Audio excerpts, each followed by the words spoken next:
गुरुचरित्र बघत असताना या गोष्टी बारकाईने लक्षात येतात की या ग्रंथामध्ये वेगवेगळी व्रत, वेगवेगळ्या सगळ्या गोष्टी, की जसं आपण मागं पाहिलं की शनिप्रदोषाचं व्रत आलं, आता हे आलं, आता पुढच्या अध्यायामध्ये आपल्याला सीमंतिनी आख्यान पाहायचं, त्याच्यानंतर आहे आपल्याला पुढं अनंत व्रत आहे.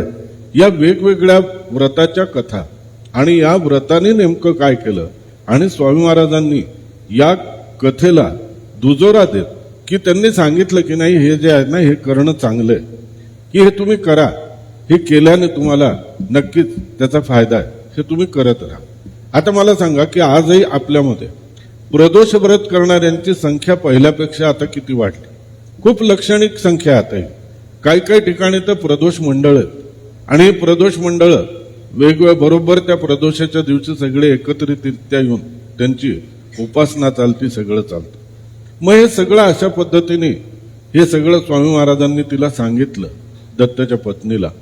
तिला खूप समाधान झालं, तिला सगळ्या गोष्टीने मनस्वी समाधान झालं आणि मग मात्र तिने असं मग समाधान झालं, अनन्य भावे तिने स्वामी महाराजांचं दर्शन घेतलं आणि कळत न कळत तिच्या मनातनं जे तिच्या पोटात होतं ते तिच्या ओठामध्ये आलं आणि तिने अनन्य भावे अशी स्वामी महाराजांची तिथं स्तुती केली.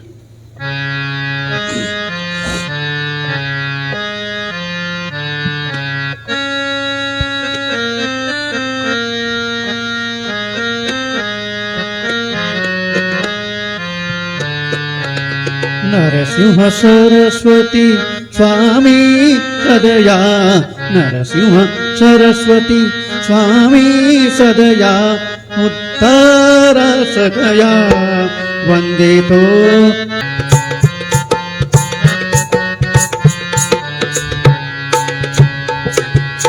सर्व सुखाता तू वादिदाता, सर्व सुखाता तू वादिदाता, सर्व सुखाता.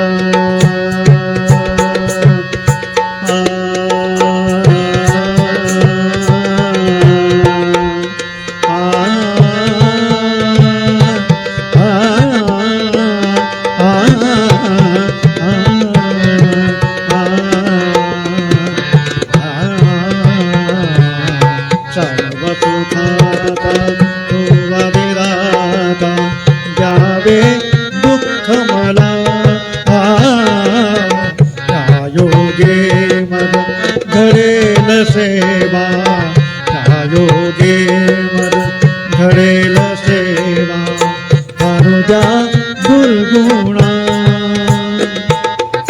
मकरंद प्रार्थितो स्वामी सदया, मकरंद प्रार्थितो स्वामी सदया, स्वामी सदया दावी पद कमला, वंदितो तुझिया पद कमला, वंदितो तुझिया पद कमला.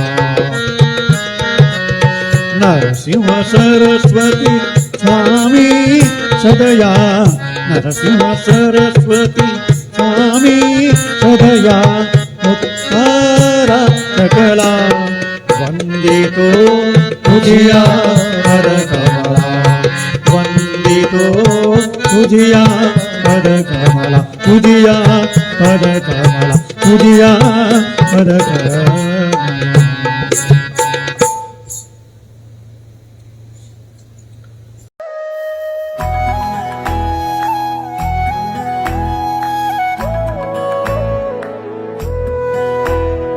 अध्यात्मावर अशीच माहिती मिळवण्यासाठी देव माझा चॅनलला सबस्क्राईब करा.